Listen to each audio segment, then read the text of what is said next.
तो दोस्तों आज के इस वीडियो में हम लोग सीखने वाले हैं कि आप टैली में अपने कंपनी का लोगो किस तरीके से ऐड करेंगे। ठीक है, तो अगर आप भी किसी भी कंपनी में जॉब करते हैं या फिर आप किसी कंपनी में जॉब करने का सोच रहे हैं और वहाँ पर आपको DCA टैली ये सब का जरूरत है बट आपको वो सारा चीज़ नहीं आता है और आप किसी तरीके से हमारे वीडियो में आ गए हैं तो बिल्कुल सही जगह पर आए हैं। वीडियो को लास्ट तक पूरा देखिएगा क्योंकि आज के इस वीडियो को देखने के बाद आप टैली में कंपनी भी क्रिएट करना सीख लेंगे, लेजर भी बना लेंगे, स्टॉक आइटम भी बना लेंगे, परचेज भी कर लेंगे और सेल भी कर लेंगे। मतलब ये सारा कुछ आज के इस वीडियो में सीखने वाले हैं। तो वीडियो को लास्ट तक देखिएगा। चैनल पर पहली बार आए तो चैनल को सब्सक्राइब कर ले और बेल आइकन दबा दे ताकि इसी तरह का वीडियो आपको टाइम टू टाइम मिलता रहे। तो चलिए वीडियो को शुरू करते हैं। तो सबसे पहले हम लोग ओपन कर रहे हैं। फिलहाल आज हम लोग टैली ERP 9 ओपन कर रहे हैं। टैली में वर्जन होता है अलग अलग, आप सबको मालूम होगा। एक होता है टैली 7.2 जिसमें फ्री में काम होता है ना। एक होता है टैली ERP 9 और एक होता है टैली प्राइम। तो ERP 9 और टैली प्राइम को खरीदने में लगता है 20,300 और हर साल 4248 प्लस का रेनुअल फीस है। तो 20,300 GST के साथ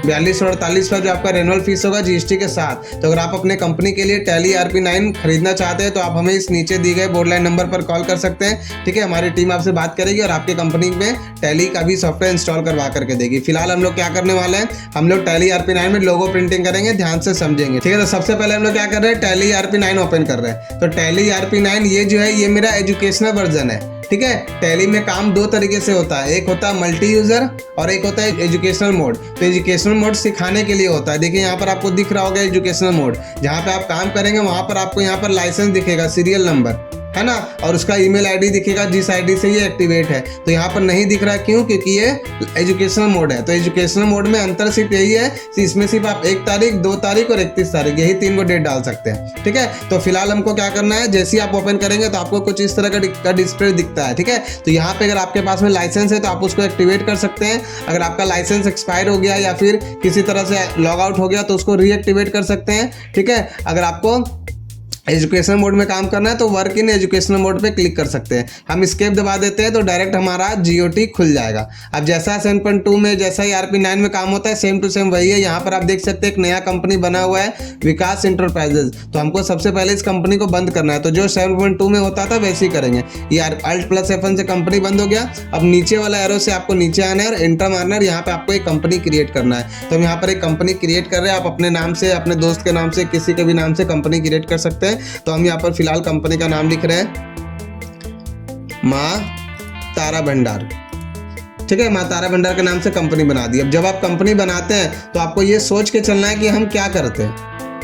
आ रहा बात समझ में ना, तो हम सोच के चलेंगे। तो जैसे माँ तारा भंडार नहीं लिखते, हम लिखते हैं टैली अकाउंटिंग सोल्यूशन, क्योंकि मेरे पास इसका लोगो भी है। तो आज हम लोग लोगो प्रिंटिंग भी सीखने वाले हैं ना। तो आपको कोई भी कंपनी का लोगो अगर ऐड करना है तो आप कर सकते हैं। जरूरी नहीं कि आपको वही कंपनी का लोगो ऐड करना होगा, आप कोई भी लोगो डाल करके कर सकते हैं। फिलहाल मेरे पास टैली अकाउंटिंग सोल्यूशन का लोगो बना हुआ है तो हम इसी नाम से कंपनी भी बना रहे हैं और इसी में लोगो भी ऐड करेंगे। ठीक है, तो जैसे इंटर मारेंगे मेलिंग नेम सेम रहेगा, एड्रेस आप लिख दीजिएगा कतरास धनबाद।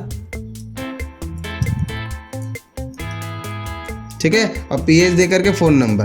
तो इस तरह से हम आपको यहाँ पर कुछ भी लिख दे रहे हैं। ठीक है, इंटर मारते आगे बढ़ते हैं। स्टेट झारखंड जाएगा 828113। देखिए यहाँ पे भी phone number, mobile number, fax number, email ID, website मांग रहा है। तो ये सब चीज़ छोड़ देंगे, उतना इंपॉर्टेंट है नहीं।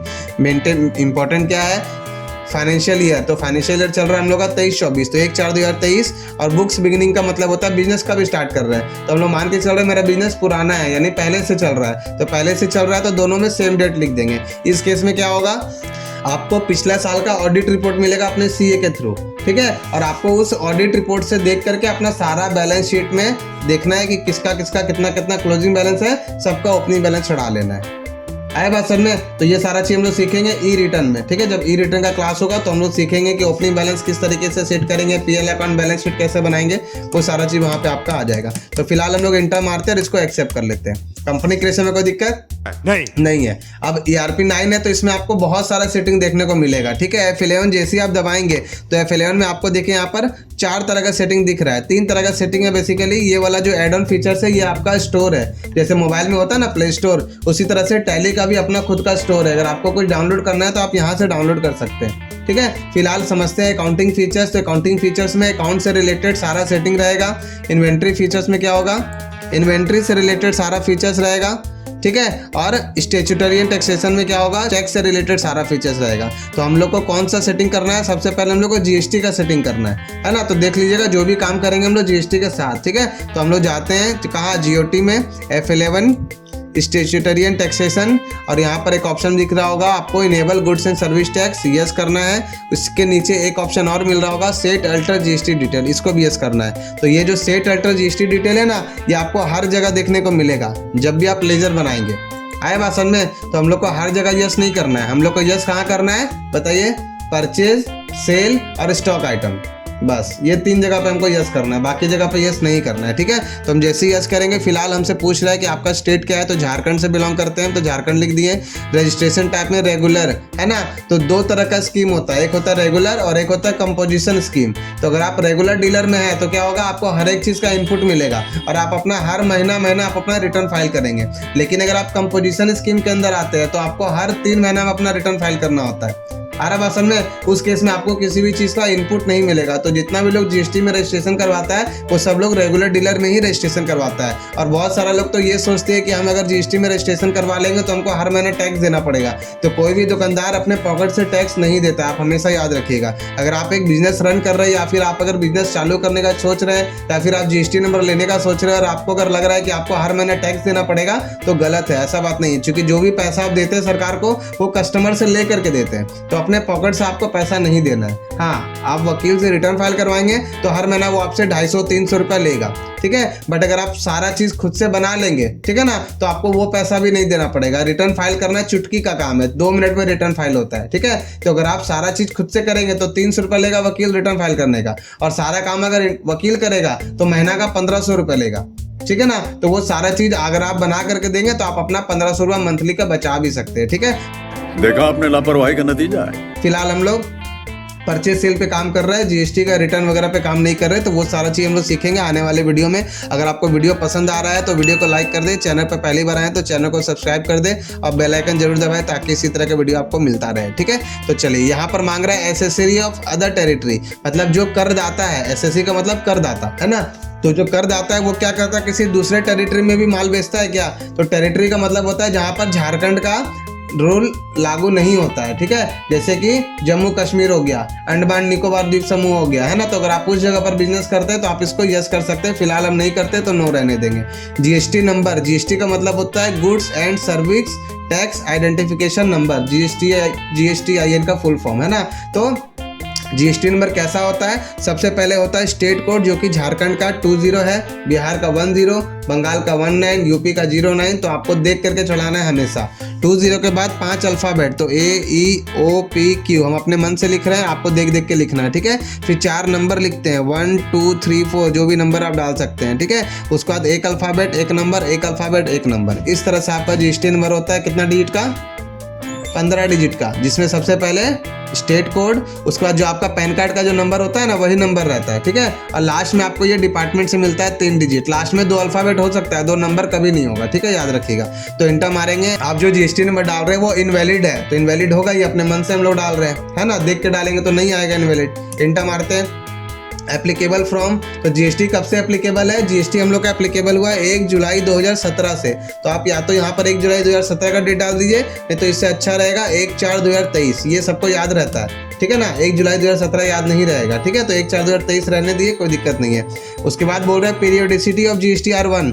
GSTR1 का मतलब क्या होता है, आपका सेल रिपोर्ट, मतलब हर महीना आपको अपना 3 गो रिटर्न फाइल करना होता है। एक होता है GSTR1, एक होता है GSTR2 और एक होता है GSTR3B। तो GSTR1 का मतलब होता है सेल डिटेल, तो हर महीना आपको अपना सेल का रिपोर्ट सरकार को बताना होता है। क्या खरीद रहे ये नहीं बताना है, किससे खरीद रहे और कितना का खरीद रहे, कब खरीद रहे, वो सब चीज बताना है। आ रहा बात समझ में? तो GSTR1 आपका जो बनेगा मंथली बनेगा या क्वार्टरली बनेगा? मंथली बनेगा। क्यों? क्योंकि हम लोग रेगुलर डीलर है ना। तो मंथली रहने देते हैं। उसके बाद इसमें कुछ नहीं करना, इंटर मार के आगे बढ़ जाएगी, एक्सेप्ट कर लीजिए। तो एक सेटिंग आपको तो ये सबसे पहले करना है जीएसटी वाला। अब जो जरूरत पड़ेगा सेटिंग का तो हम लोग F11 दबा करके करते जाएंगे। फिलहाल कंपनी क्रिएट करने के बाद सबसे पहला काम क्या करना है, सेटिंग करना है। तो हम लोग कंपनी क्रिएशन समझ लिए है ना। फीचर्स और कॉन्फ़िगरेशन भी समझ लिए। अब हम लोग लेजर बनाएंगे और स्टॉक आइटम बनाएंगे। तो एक ठो लेजर बनाएंगे, एक ठो स्टॉक आइटम बनाएंगे, ठीक है ना, टाइम नहीं लगेगा ज़्यादा, ठीक है। तो एक लेजर बनाएंगे और एक स्टॉक आइटम बनाएंगे, ठीक है ना। लेजर 2-3 भी बना सकते हैं, जो इंपॉर्टेंट लेजर है सारा बना लेंगे, ठीक है, तुरंत बन जाएगा, समझ में भी आ जाएगा। तो आपको भी इसी के अकॉर्डिंग चलना है। उसके बाद परचेज करेंगे और जब सेल करेंगे ना, उस समय हम लोग लोगो प्रिंटिंग का काम करेंगे, ठीक है। तो चलिए सबसे पहले लेजर बनाते हैं। Accounts info laser create. तो हम माल खरीदते किससे? हम खरीदते केके इंटरप्राइजेस से। तो केके इंटरप्राइजेस कौन है? मेरा सन्ड्री क्रेडिटर है, मतलब मेरा महाजन, ठीक है। क्रेडिटर मतलब महाजन, है ना। और क्रेडिटर हमेशा क्रेडिट बैलेंस शो करता है। क्रेडिट का मतलब होता है देना है। तो अगर इसका जीएसटी नंबर है तो आप इसको यहाँ पे चढ़ा सकते हैं, ठीक है ना। Set alter GST detail yes करेंगे क्या? नहीं करेंगे। ये सिर्फ परचेज सेल और कब होगा? स्टॉक आइटम के टाइम होगा, ठीक है। तो यहाँ पे छोड़ दीजिए, इंटर मारिए, आगे बढ़िए। इंटर मारेंगे। इसका अगर पहले से पैसा बाकी है तो यहाँ पे चढ़ेगा, ठीक है ना। तो हम मान के चलते पहले से पैसा हो कुछ बाकी नहीं है, नया बिजनेस है मेरा, ठीक है। तो लेजर बन गया। उसके साथ ही साथ बनाएंगे परचेज का। तो परचेज कितना % का आइटम है? तो परचेज 18% लिख देते हैं हम, ठीक है ना। अंडर जाएगा परचेज अकाउंट। अब ये ERP9 है तो इसमें काम करने का तरीका थोड़ा सा अलग होगा, ठीक है ना। देखिए बोल रहा है जीएसटी एप्लीकेबल, तो हाँ एप्लीकेबल। इंटर मारेंगे, सेट अल्टर जीएसटी डिटेल को यस करना होगा। और यहाँ पर आपसे पूछेगा कुछ चीज़, तो डिस्क्रिप्शन मांग रहा है, डिस्क्रिप्शन छोड़ दीजिए, HSN नंबर छोड़ दीजिए। ये सब आइटम में जब करेंगे तब हम लोग को डालना है। नेचर ऑफ ट्रांजेक्शन ये इंपॉर्टेंट है, मतलब हम लोग जो परचेस कर रहे हैं उसका नेचर क्या है? तो उसका नेचर है परचेज टैक्सेबल, है ना। हम लोग टैक्सेबल आइटम खरीद रहे हैं ना, तो परचेज टैक्सेबल, ठीक है। इंटर मारेंगे। टैक्सेबिलिटी में देखिए टैक्सेबल ऑटोमेटिक हो गया है ना। और इंटीग्रेटेड टैक्स में यहाँ पे 18% है ना, तो आपको 18 लिख देना है, 99 ऑटोमेटिक आ जाएगा। अगर ये वाला नहीं दिख रहा आपको, CGST SGST सेंट्रल टैक्स और स्टेट टैक्स, तो क्या करेंगे? F12 दबाएंगे। और F12 दबा करके ये फर्स्ट और लास्ट ये 2 ऑप्शन आपको यस रखना है। तो मेरा देखिए पहले से यस है ना। जो हम आपको नोट्स भेजेंगे उसमें ये सारा चीज़ लिखा हुआ है कि किस चीज़ को क्या डालना है ना। तो ERP9 का नोट्स हम फिर से ग्रुप में डाल देंगे। इंटर मारते आगे बढ़ेंगे। टाइप्स ऑफ सप्लाई में जाएगा हम लोग का गुड्स। इस तरह से लेजर बनेगा। 2 लेजर और बनाएंगे हम लोग, CGST और SGST का, ठीक है। तो यहाँ पे एक लेजर बना लेते हैं, समझ लीजिए CGST। तो CGST का मतलब central goods and service tax, ठीक है। और परसेंटेज कितना लिखेंगे? कुछ नहीं, ERP9 में कोई परसेंटेज नहीं लिखना है, सिर्फ CGST और SGST। अंडर जाएगा ड्यूटी एंड टैक्सेस। बोल रहा है टाइप ऑफ ड्यूटी, किस टाइप का टैक्स है ये? GST है मेरा, तो GST सेलेक्ट करेंगे, है ना। इंटर मारेंगे। 7.2 में अदर्स में डाल के करना पड़ता है क्योंकि उसमें GST का ऑप्शन नहीं दिखता है ना। ERP9 में दिख रहा है तो हम लोग को GST सेलेक्ट करना है। और यहाँ पर बोल रहा है टैक्स टाइप, किस टाइप का टैक्स है ये? तो CGST मतलब सेंट्रल टैक्स है, तो सेंट्रल टैक्स सेलेक्ट कर लिए। परसेंटेज कितना डालेंगे? कुछ नहीं, ठीक है, एक्सेप्ट कर लिए, है ना। इसी तरह से बनेगा, एक बनेगा SGST, GST, state tax, except, है ना। परचेज बन गया, परचेज बन गया। एक सेल भी बना ही लीजिए। तो सेल 18%, अंडर जाएगा सेल अकाउंट, ठीक है। इसको करेंगे यस। यहाँ पे क्या आ जाएगा? सेल टैक्सेबल, है ना। और 18 लिखेंगे, 99 ऑटोमेटिक आ जाएगा, ठीक है। Types of supply goods.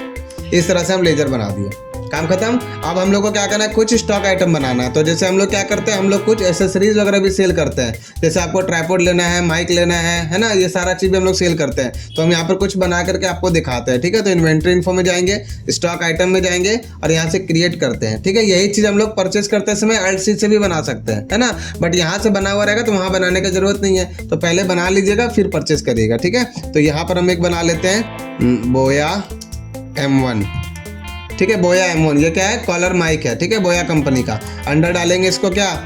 ये एसेसरीज है, तो ACCESSORIES एसेसरीज में डाल दिए। और जितना भी एसेसरीज है, हेडफोन, चार्जर, कवर, है ना, टेम्पर्ड ग्लास, ठीक है, हेडफोन, चार्जर, जो भी चीज़ है सबको इसी में डालना है। तो इसको हम लोग इंटर मार के एक्सेप्ट कर लेंगे। सिर्फ इसको यस रखिएगा, ठीक है। यूनिट में हम लोग पीस में खरीदेंगे तो अल्ट सी से लगाएंगे पीस।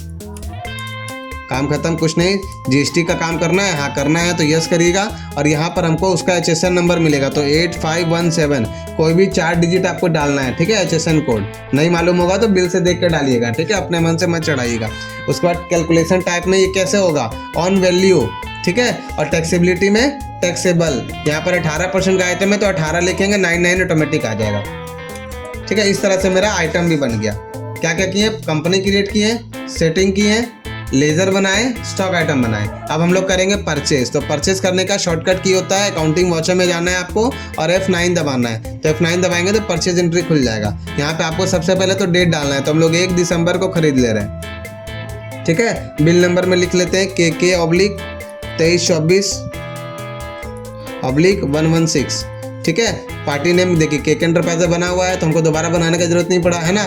इंटर मारेंगे, आगे बढ़ेंगे। यहाँ पर देखिए परचेज लेजर मांग रहा है, तो परचेज लेजर में परचेज का लेजर सेलेक्ट करना होगा। तो अगर हम 12% का आइटम खरीद रहे हैं, 18% का खरीद रहे हैं, तो यहाँ पर दोनों में से कोई एक ही ना सेलेक्ट होगा। तो जब भी आप GST का काम करेंगे तो परचेज लेजर यहाँ पे नहीं आना चाहिए। इसको हटाने के लिए क्या करते हैं, F12 दबाएंगे और देखिए use common ledger account for item allocation, इसको नो करेंगे।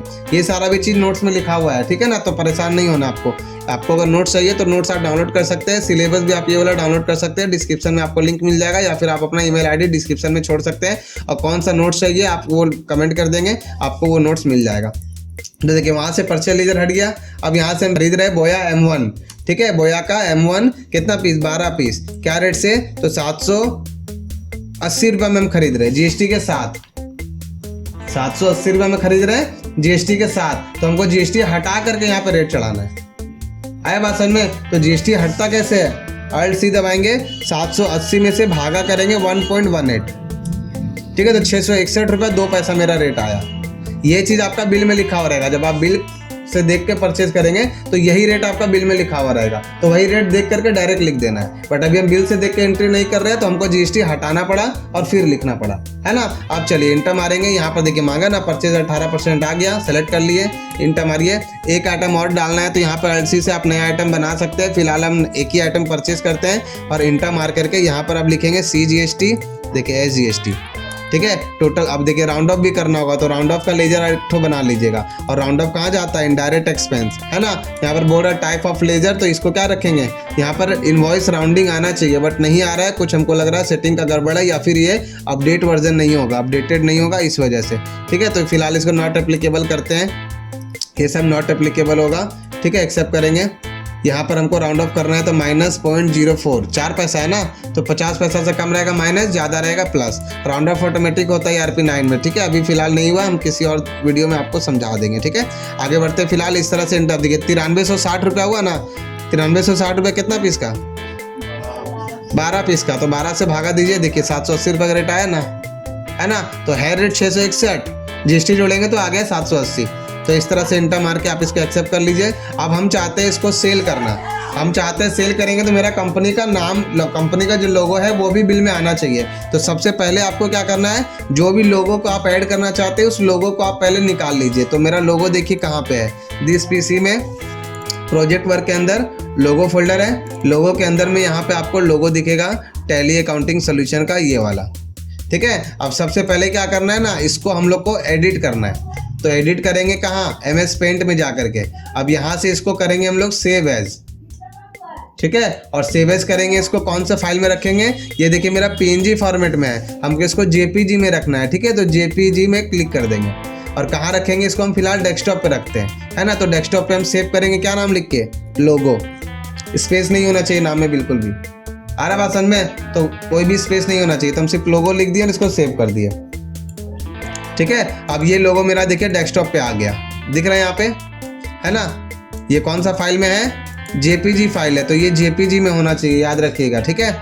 उसके बाद अब इस लोगो को यहाँ से हम लोग करेंगे कट भी कर सकते हैं, कॉपी भी कर सकते हैं, बट हम फिलहाल कट करते हैं। और कट करके कहाँ जाएंगे, जहाँ पे मेरा टैली इंस्टॉल है, तो टैली इंस्टॉल कहाँ है, अगर हमको वो देखना है तो टैली में राइट क्लिक करेंगे और ओपन फाइल लोकेशन, ठीक है। इस पर क्लिक करेंगे, ओपन फाइल लोकेशन, तो आपका देखिए टैली आ जाएगा यहाँ पे।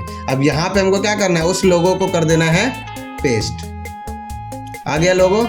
अब ये वाला लोकेशन को हमको कॉपी करना है, तो कैसे करेंगे, ये जो दिख रहा है this PC C drive program files tally, तो यहाँ पे क्लिक करिएगा। अब इस चीज़ को कर लेना है कॉपी, तो Ctrl+C से कॉपी कर लिया, ठीक है। अब हम अपना टैली में जाएंगे, टैली में गए, यहाँ पे F11 दबाइए, ठीक है। अकाउंटिंग फीचर्स में जाइए, यहाँ पे देखिए इनेबल कंपनी लोगो दिख रहा है ना। इसको यस करेंगे, और यस करने के बाद जो लोगो लोकेशन आप वहाँ से कॉपी किए थे उसको यहाँ पे पेस्ट कर दीजिए। डायरेक्ट Ctrl+P करेंगे नहीं होगा, तो RP9 में पेस्ट करने के लिए कंट्रोल के साथ Alt भी दबाना पड़ेगा, तब आएगा, ठीक है, कंट्रोल अल्ट वी दबाएंगे तो पेस्ट हो जाएगा। अब यहाँ पे आपको ये वाला ऑब्लिक देना है। ये कौन सा ऑब्लिक है मालूम है? ये वाला नहीं है, देखिए उल्टा हो रहा है। ये कौन सा ऑब्लिक है? ये वाला ऑब्लिक है, बैक स्पेस के नीचे। तो ये लिखना है और जो लोगो का नाम है आपको वो लिखना होगा। तो लिख देते हैं हम logo.jpg, ठीक है, इंटर मार दीजिए, ये लोगो आपका इनेबल हो गया। अब देखिए, अब आप जब सेल करेंगे तो अकाउंटिंग वाउचर F8 दबाते हैं, सेल करते हैं, अल्ट पी जब आप करेंगे ना तो यहाँ पे आपका उस कंपनी का नाम, अल्ट पी जब करेंगे तो यहाँ पर देख लीजिएगा विथ प्रीव्यू आना चाहिए। विथ प्रीव्यू रहेगा यहाँ लिखा हुआ, तभी इसका प्रीव्यू दिखेगा। तो इंटर मारेंगे तो उसका देखिए कंपनी का लोगो आपका यहाँ पर छप गया, है ना। तो इस तरह से आपको ये सारा काम करना है। कंपनी बनाना है, लेजर बनाना है, आइटम बनाना है, ठीक है, जीएसटी का सारा सेटिंग भी कर लिए, ठीक है। उसके बाद परचेस करेंगे और परचेस करने के बाद पहले लोगो वाला काम करेंगे, फिर आपको सेल करना है।